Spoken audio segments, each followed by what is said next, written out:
une demande qui est adressée normalement dans un contexte eschatologique. Quand on attend la fin des temps, on doit veiller. Et c'est dans ce contexte aussi qu'est utilisé ici ce verbe. Ça indique bien le type de combat que Jésus pense ici mener. C'est un conflit de la fin des temps, un conflit ultime avec l'idée même qu'il va devoir mourir. Alors il va ensuite un petit peu plus loin. Allant un peu plus loin, il tombait à terre et priait. S'éloigner pour prier, c'est vraiment quelque chose qui est standard aussi dans l'Ancien Testament. On se met un peu à part. Mais ce qui est particulier ici, c'est que Jésus, au lieu de se prosterner, comme on l'attend, comme ce serait le geste de prière normal, Jésus tombe. Jésus tombe à terre. Donc Jésus nous est présenté encore comme accablé et comme déposant une prière pour que cette heure passât loin de lui. Un peu plus loin, vous le voyez, le mot « heure » va revenir au verset 41. L'heure est venue. Ce mot d'heure est utilisé 2 fois et il désigne l'heure eschatologique justement, la fin, l'heure de la fin, l'heure du combat, l'heure de Dieu. C'est sans doute, le mot a sans doute un sens théologique aussi. C'est pas seulement l'heure au sens où Jésus sait que son arrestation est imminente, mais c'est l'heure au sens de l'heure de Dieu, l'heure qui est sur l'agenda de Dieu, ainsi l'on peut dire, et qui doit marquer la fin. Et puis vient la prière. Jésus disait « Abba, Père, à toi tout est possible, écarte de moi cette coupe, pourtant non pas ce que je veux, mais ce que tu veux. » Alors, la coupe désigne à 17 reprises dans l'Ancien Testament la colère ou le châtiment de Dieu. Donc justement, encore une fois, on a ici une tonalité de fin des temps, une tonalité de la fin. C'est la colère que Dieu fait boire à ses ennemis ou aux coupables. Ça peut aussi être la coupe qui évoque la souffrance infligée à quelqu'un. Il y a sans doute ici un contexte apocalyptique qui est évoqué, le contexte du combat final. Et Marc nous présente clairement Jésus dans une crise de fin des temps, quasiment. Dans une crise où Dieu, pour mener à bien son dessein, passe par quelque chose de profondément négatif. Et ce qu'il faut noter surtout, au-delà de cette métaphore de la coupe, c'est le début, regardez. Abba, Père, non pas ce que je veux.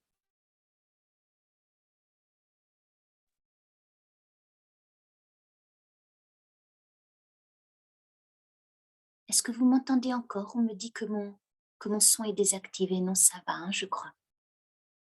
Ok. Alors, notez Abba, Père. Notez non pas ce que je veux, mais ce que tu veux. Ça, c'est l'endroit dans l'évangile de Marc où Marc fait intervenir la prière de Jésus qui est le Notre Père. Le Notre Père que vous connaissez nous est transmis par l'évangile de Matthieu et il nous est transmis par l'évangile de Luc. Mais Marc ne le donne pas. On a le Notre Père dans Matthieu 6 et dans Luc 11, mais jamais dans l'évangile de Marc. Or, on constate en lisant la prière de Jésus à Gethsémani que l'évangéliste Marc connaît, il connaît même très bien le Notre Père. Il l'utilise ici, il utilise des éléments du Notre Père et les place cette fois dans la bouche de Jésus lui-même, Jésus priant pour lui. D'abord parce qu'il l'appelle Abba, Abba, Père. C'est une invocation qu'on retrouve dans le Nouveau Testament par 3 fois seulement, ici dans l'évangile de Marc, et puis 2 fois chez Paul, dans l'épître aux Galates et dans l'épître aux Romains, où on nous transcrit l'araméen Abba. Donc, le fait même que Jésus utilise ce terme ici montre l'intimité qu'il souhaite créer avec le Père à ce moment-là, mais renvoie sans doute aussi justement au Notre Père en tant que tel. Alors, on a d'autres éléments du Notre Père, regardez. On a Abba Père. On a ça. Non pas ce que je veux, mais ce que tu veux.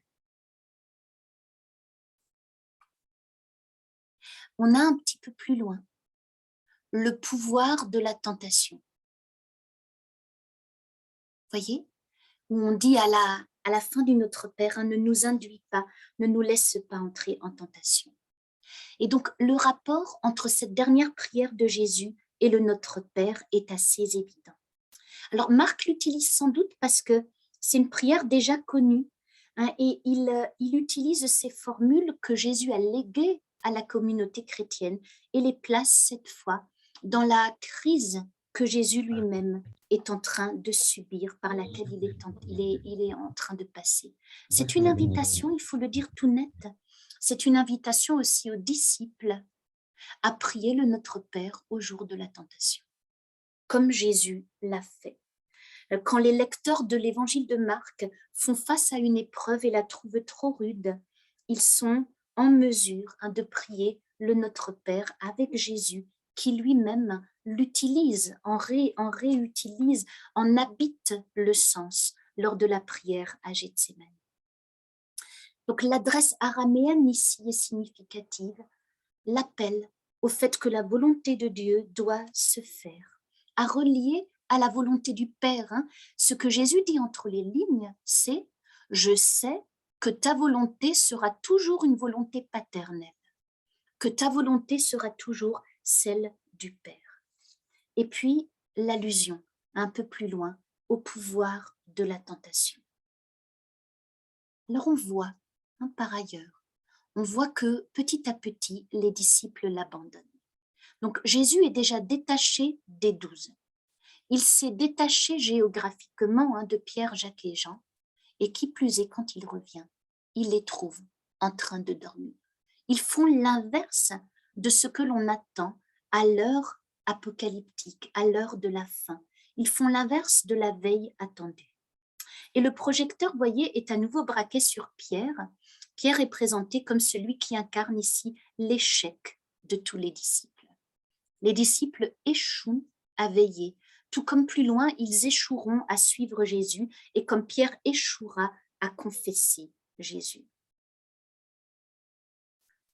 Donc, évidemment, le constat, tu n'as pas eu la force de veiller 1 heure, est suivi par un impératif, veillez et priez afin de ne pas tomber au pouvoir de la tentation.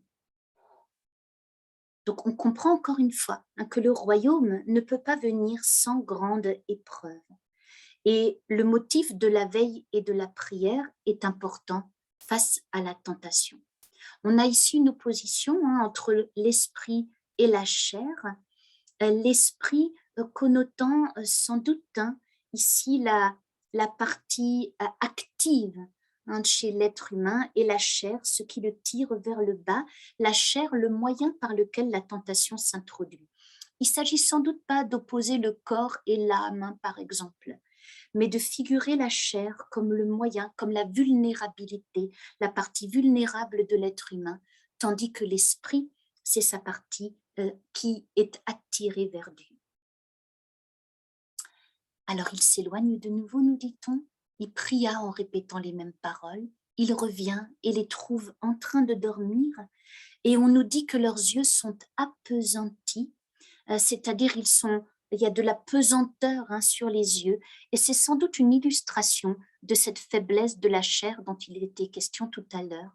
Et ce qui est terrible, il ne savait que lui dire, nous dit le verset 40. Il ne savait pas quoi lui répondre alors que Jésus lui-même n'a rien dit.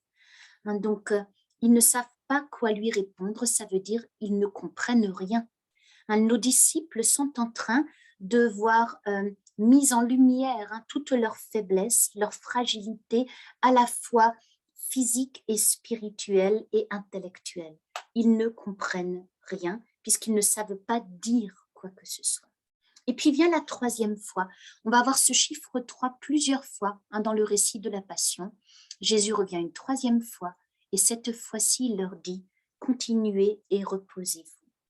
Ça signifie qu'il considère que sa prière n'a pas été exaucée. Jésus réalise que le Père n'a pas exaucé sa requête. Il constate que l'heure apocalyptique, l'heure dernière est maintenant là. L'heure où, et c'est dit en termes théologiques, notez-le bien, le Fils de l'homme est livré aux mains des pécheurs. Jésus ne dit pas « Voici que moi, Jésus de Nazareth, je vais être livré à la police du temple », mais il l'exprime en termes théologiques. Le Fils de l'homme livré aux mains des pécheurs, et on comprend là encore qu'on a affaire au combat dernier de Dieu lui-même. Alors évidemment, du coup, nos disciples sont invités maintenant à dormir et cela anticipe ce qu'on aura plus loin. C'est-à-dire que tout comme ils dorment, tout à l'heure ils vont fuir. Et l'invitation au repos signifie tout simplement que maintenant, Jésus prend aussi son parti de la solitude qui va être la sienne face aux forces du mal. Alors il leur dit néanmoins de se lever. Il les aligne en quelque sorte pour affronter Judas qui va arriver avec la police du temple, mais ce dernier « levez-vous » va être suivi par la fuite des disciples. Voici le récit de l'arrestation de Jésus. Au même instant, comme il parlait encore, survint Judas, l'un des 12, avec une troupe armée d'épées et de bâtons, qui venait de la part des grands prêtres, des scribes et des anciens. Donc c'est Judas, dont on nous a dit plus haut qu'il s'était détaché du groupe des 12 et qu'il avait proposé aux autorités religieuses juives de leur fournir l'occasion d'arrêter Jésus. Le problème, d'après les évangélistes, c'est que les autorités religieuses ne veulent pas l'arrêter 2 jours pendant la fête pour éviter de causer du tumulte. Et donc, on envoie une petite police, une petite armée avec Judas de nuit. Celui qui le livrait avait convenu avec eux d'un signal. Celui à qui je donnerai un baiser, avait-il dit, c'est lui. Arrêtez-le et emmenez-le sous bonne garde. Sitôt arrivé, il s'avance vers lui et lui dit, Rabbi, et il lui donna un baiser. Les autres mirent la main sur lui et l'arrêtèrent. Alors, le baiser, il faut peut-être pas lui faire dire trop de choses. Le fait qu'un disciple embrasse son rabbi, ça faisait partie des salutations standards de l'époque. Donc, c'était un signe de reconnaissance par lequel les disciples d'un rabbi, c'est-à-dire d'un professeur de l'Ancien Testament, montraient à quel professeur ils se référaient. Donc, le signal du baiser en tant que tel, le geste lui-même n'a rien de particulier. Mais c'est la manière dont Judas l'utilise qui est ici soulignée, c'est que Judas l'utilise comme un signe de reconnaissance pour la police du temple. Il faut supposer que Jésus n'avait pas encore un visage assez connu pour qu'on le reconnaisse d'emblée. Et donc, comme signe de reconnaissance, Judas lui donne le baiser habituel des disciples à leur prof, si l'on peut dire. Rabbi, c'est l'équivalent de prof. Ça veut dire professeur d'écriture sainte. Alors, ils lui mettent la main sur lui, et l'un d'eux, nous dit-on, qui était là, tira l'épée, frappa le serviteur du grand prêtre et lui emporta l'oreille. Voilà, donc il y a une tentative d'un des disciples d'intervenir, mais cette tentative tourne court. On le comprend tout de suite, puisqu'au verset 50, on nous parlera d'une fuite. Prenant la parole, nous dit-on, Jésus leur dit, « Comme pour un hors-la-loi, vous êtes partis avec des épées et des bâtons pour vous saisir de moi. Chaque jour, j'étais parmi vous dans le temple à enseigner, et vous ne m'avez pas arrêté, mais c'est pour que les Écritures soient accomplies. » On voit que Jésus souligne d'emblée, et ça va revenir plus tard, on voit comment Jésus signale le basculement. Un Jésus qui avait été accueilli avec des acclamations par la foule à Jérusalem, tout à l'heure, la même foule va crier « Crucifie ». Et Jésus souligne le même contraste ici. Il était un enseignant, donc un rabbi officiellement installé dans le temple, comme ça se faisait. Et tout à coup, il est traité comme un hors-la-loi et il est arrêté de nuit avec des épées et des bâtons. Jésus s'adresse à la troupe pour s'interroger finalement sur les raisons pour lesquelles on l'arrête clandestinement. Donc là, Marc veut souligner par là la parodie que constitue cette arrestation. Mais, nous dit Jésus, c'est pour que les Écritures soient accomplies. Et là, on a une autre manière pour les évangélistes de signaler que Dieu est à l'œuvre.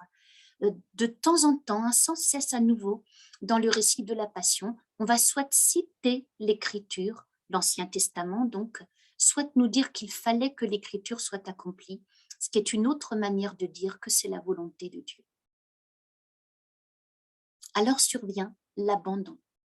Tous l'abandonnèrent et prirent la fuite. C'est la réalisation de la prophétie de tout à l'heure. Les disciples, au lieu de le suivre, s'en vont. Les disciples commencent par se disperser au lieu de marcher derrière Jésus qui les précède. Une débandade, un abandon annoncé par Jésus. Et puis, le curieux épisode du jeune homme. Un jeune homme le suivait, n'ayant qu'un drap sur le corps. On l'arrête, mais lui, lâchant le drap, s'enfuit tout nu. Alors, il faut repérer ici, c'est compliqué de comprendre à quoi il est fait allusion ici. Notez d'abord que ce jeune homme est présenté comme quelqu'un qui suit encore, en tout cas qui essaye de suivre, comme le faisaient les disciples, comme les disciples devraient le faire.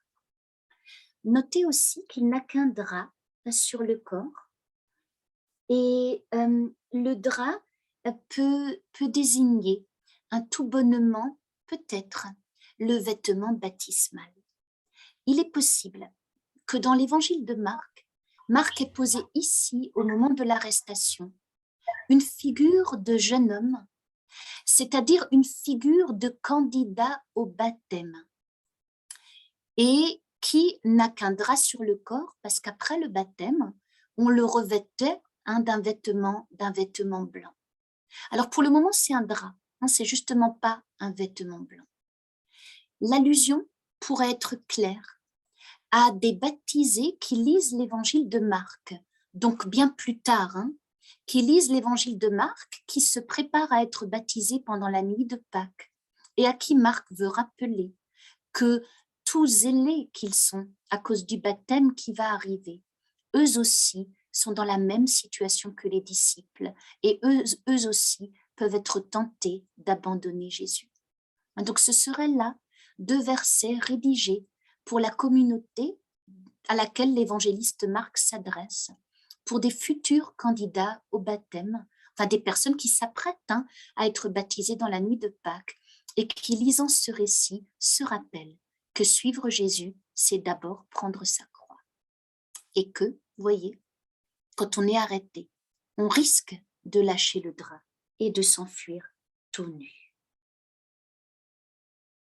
Ça veut dire que justement, pour passer de la situation pré-baptismale au baptême, il faut passer aussi par tout le récit qui va suivre, par tout le récit de la mort de Jésus.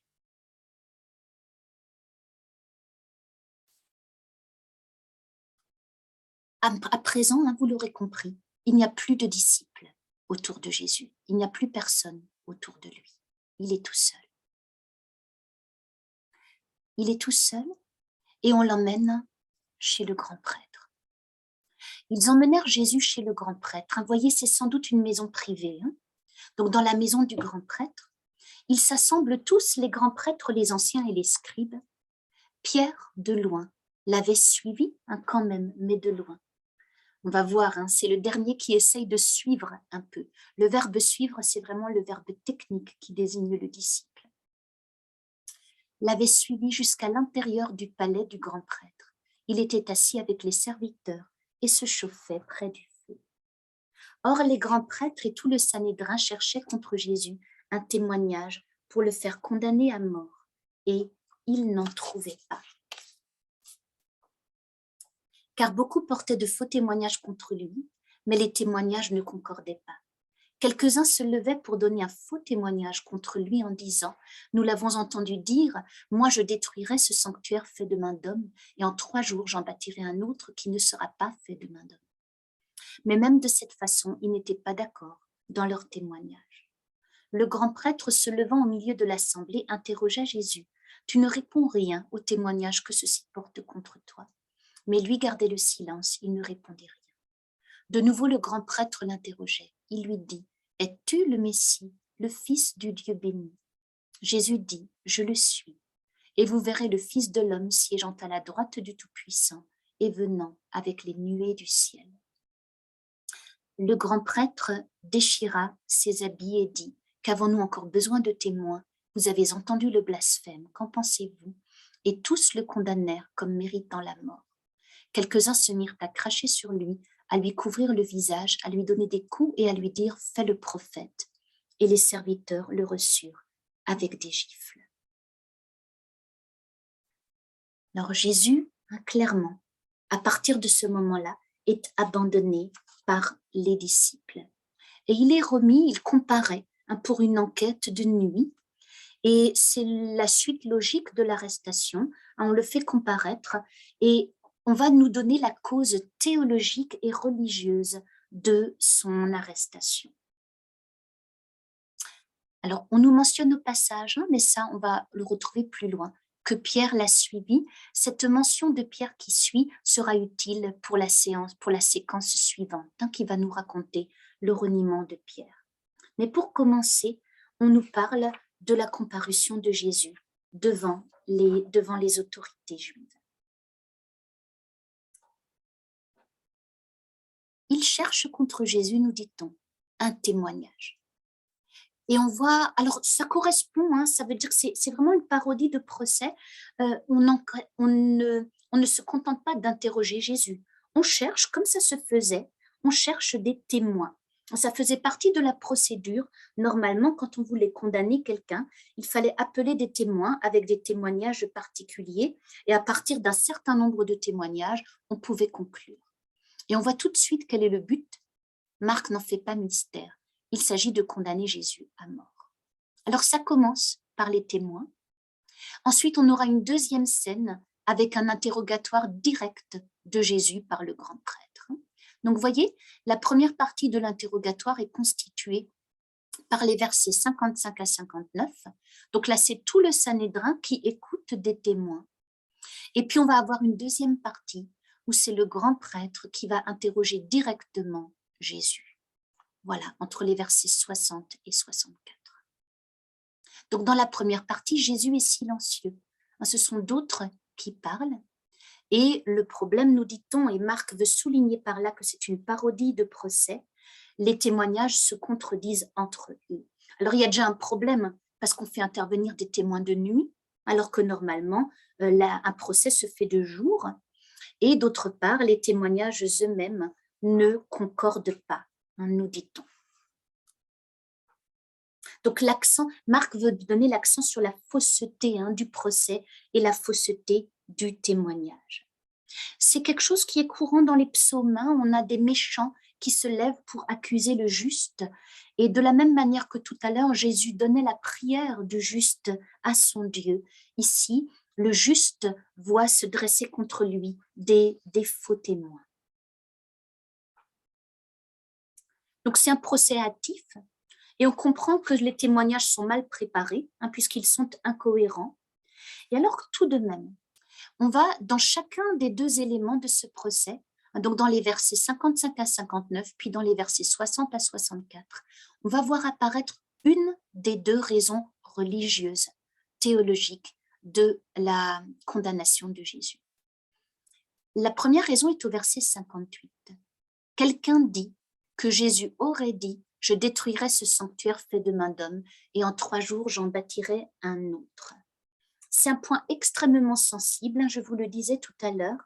Le dire, annoncer que le temple sera détruit, c'est vraiment susceptible de provoquer d'énormes polémiques dans le judaïsme de l'époque, surtout que certains juifs sont déjà partis et ont déjà décidé que le temple de Jérusalem n'était pas le vrai temple. Donc c'est vraiment un gros objet de polémique. Or justement, Jésus avait mis en garde plusieurs fois contre le jugement divin qui serait prononcé sur le temple de Jérusalem. Je vous rappelle le verset de Marc 13, 1 à 2, où Jésus dit à un de ses disciples, à propos du temple, « Tu vois ces grandes constructions, il ne restera pas pierre sur pierre, tout sera détruit. » Alors évidemment, dans ce qui a précédé dans l'évangile de Marc, Jésus n'associait pas la destruction du sanctuaire à sa propre personne. C'est pour ça que cela est placé dans la bouche de faux témoins.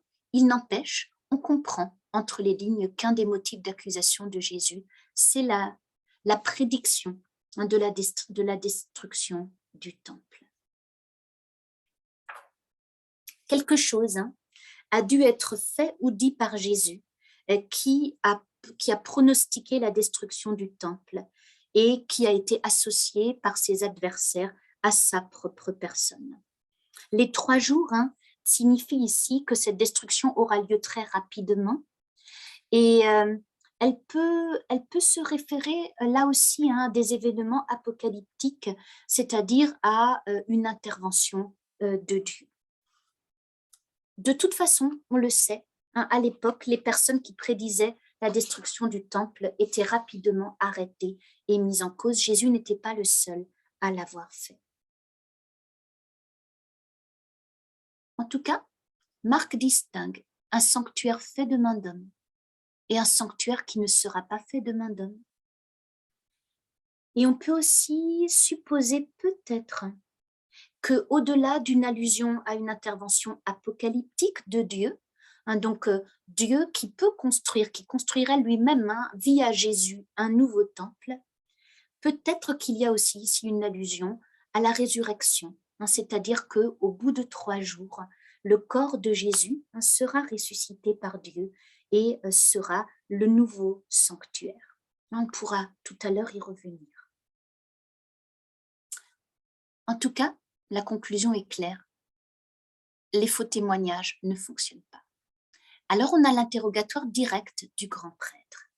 Et cette fois-ci, Jésus va parler aussi directement. Jésus est interrogé et va répondre. Le premier témoignage fait passer Jésus pour un fanatique apocalyptique, disons-le tout net. Donc le premier faux témoignage met Jésus du côté des fous qui prédisent la destruction du temple. Ensuite, il va parler lui-même. Il commence par garder le silence face au témoignage en tant que tel, et on va voir tout à l'heure, le motif du silence va revenir. De manière générale, dans le récit de la Passion selon Marc, Jésus parle très peu. Il va parler beaucoup plus chez Luc, et il va parler encore plus chez Jean. Mais dans l'évangile de Marc, à partir du moment où il est arrêté, il va dire très peu de choses. La parole du verset 62 est d'autant plus importante. Le grand prêtre l'interroge et lui demande carrément « Es-tu le Messie, le Fils du Dieu béni ?» Et souvenez-vous de ce que je vous ai dit tout à l'heure à propos de Pierre, Jacques et Jean. Pierre, Jacques et Jean, qui étaient les témoins de la transfiguration et les témoins de la voix céleste qui disait « Celui-ci est mon Fils bien-aimé ». Cette question du Fils de Dieu, de Jésus comme Fils de Dieu, va habiter tout le récit de la Passion. Ici, le grand prêtre interroge, et on le comprend entre les lignes, le grand prêtre n'y croit pas 2 secondes. Donc c'est formulé sous forme de question. On y reviendra tout à l'heure. La réponse de Jésus est claire et elle est incroyable. Regardez. Il cite l'Ancien Testament, Exode 3,14, Psaume 110,1, Daniel 7,13. Jésus dit « Je le suis, et vous verrez le Fils de l'homme siégeant à la droite du Tout-Puissant et venant avec les nuées du ciel. » La réponse est impressionnante. « Je le suis », c'est la parole de Dieu lui-même dans Exode 3,14. C'est l'épisode du buisson ardent, Donc Jésus, pas Jésus, pardonnez-moi, Moïse, demandant à Dieu quelle est son identité. Et Dieu qui répond, je suis celui qui suis.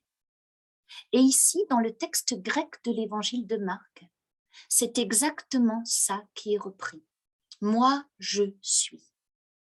Vous savez peut-être que l'Ancien Testament, déjà à date assez ancienne, a été traduit en grec pour des Juifs qui ne savaient plus l'hébreu. Il y avait des Juifs qui ne vivaient pas en Judée, notamment beaucoup de Juifs qui vivaient dans la diaspora égyptienne. Et au bout de quelques générations, ils ne savaient plus bien l'hébreu. Et donc, on s'était mis à traduire l'Ancien Testament de l'hébreu en grec.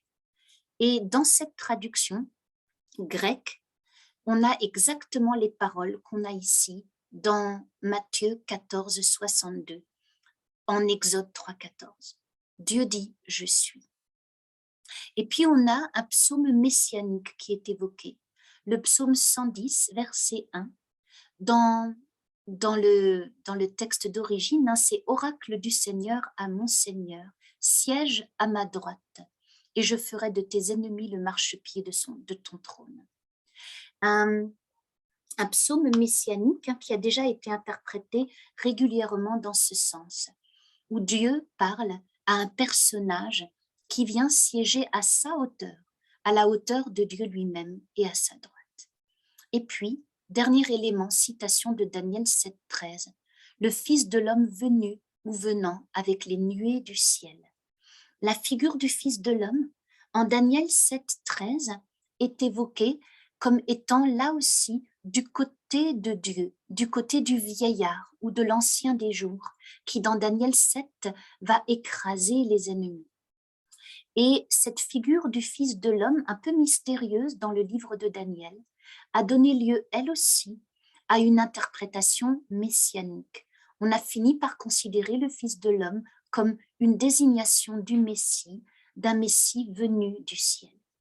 Et vous voyez, du coup, il y a un double mouvement ici. Jésus dit, je suis le Fils de Dieu. Et vous verrez, le Fils de l'homme siégeant à la droite, ça c'est un mouvement ascendant, donc un mouvement de montée vers Dieu. Et venant avec les nuées du ciel, c'est un mouvement descendant. Et c'est un mouvement qui est prédit pour la fin des temps, puisqu'on attend le Messie pour la fin. Donc on a ici à la fois la montée de Jésus vers la gloire de Dieu et le recours à Daniel 7 annonçant le retour de Jésus avec les nuées du ciel. Alors vous imaginez la réponse ici, la réaction ici du grand prêtre devant cette triple utilisation de l'écriture. Il n'est pas étonnant que le grand prêtre déchire ses habits et dise qu'avons-nous besoin de témoins et qualifie cette parole de blasphème méritant la mort.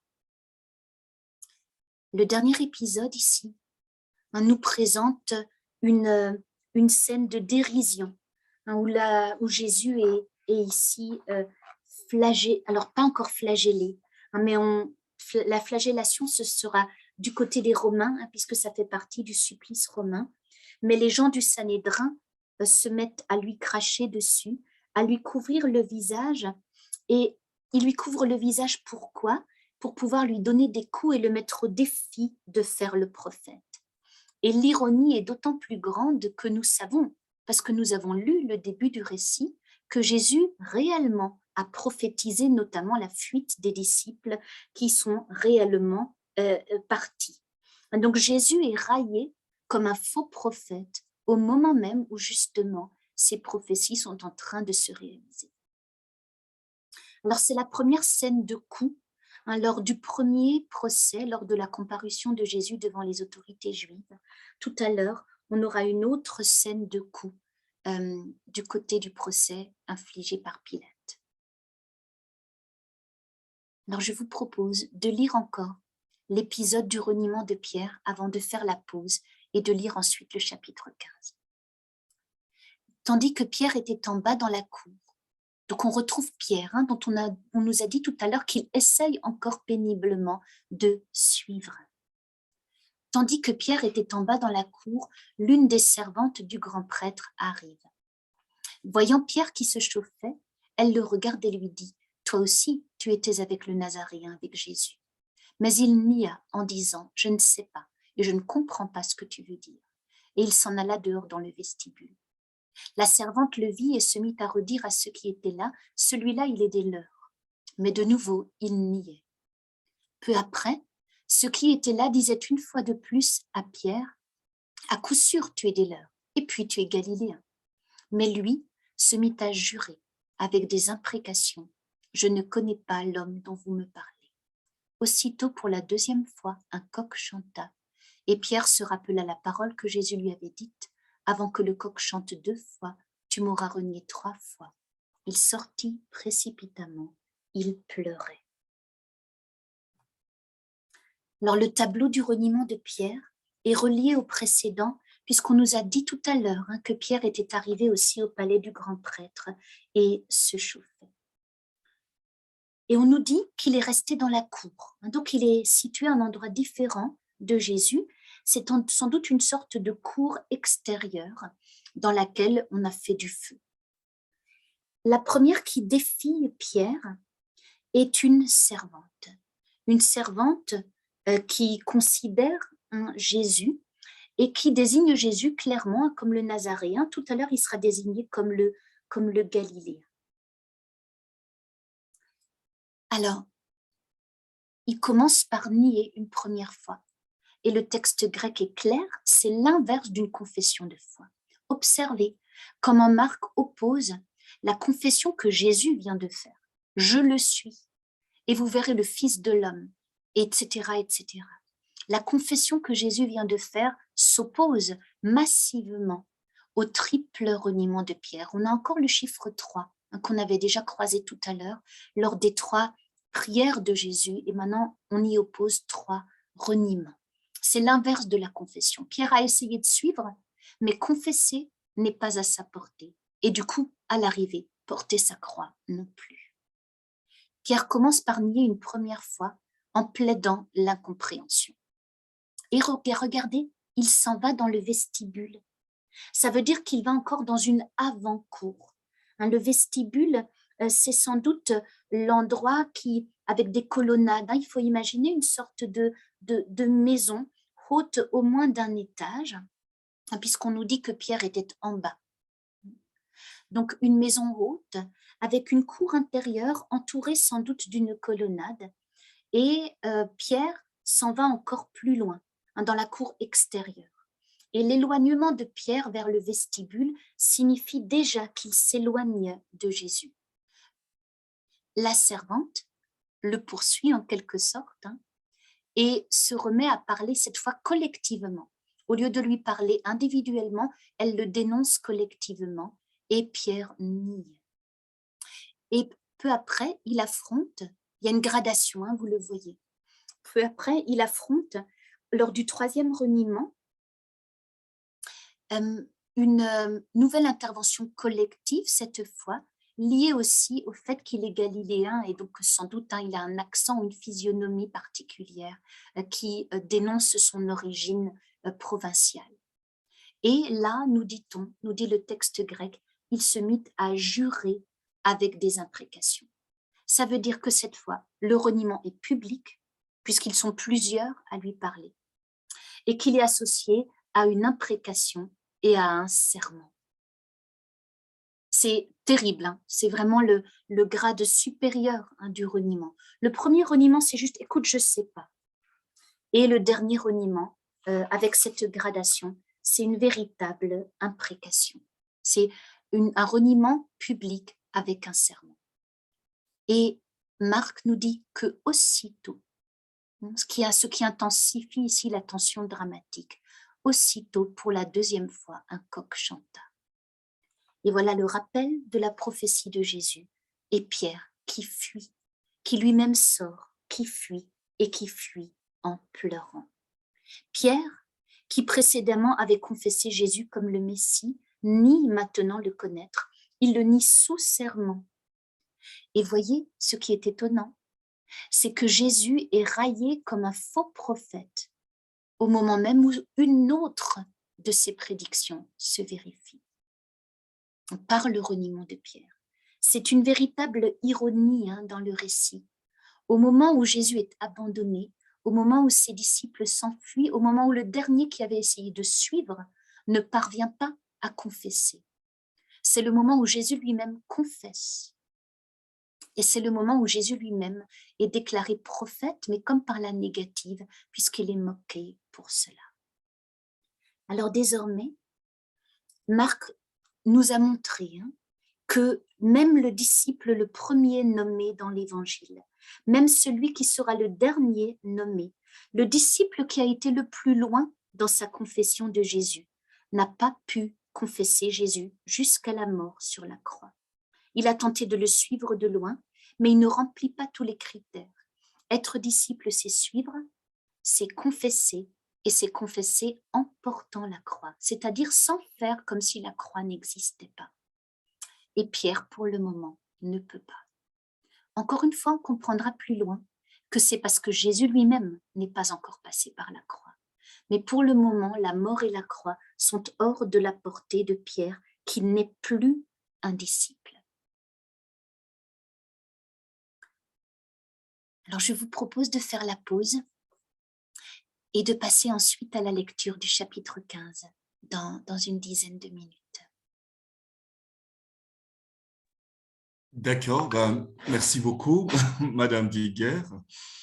Du coup, nous tenons juste à rappeler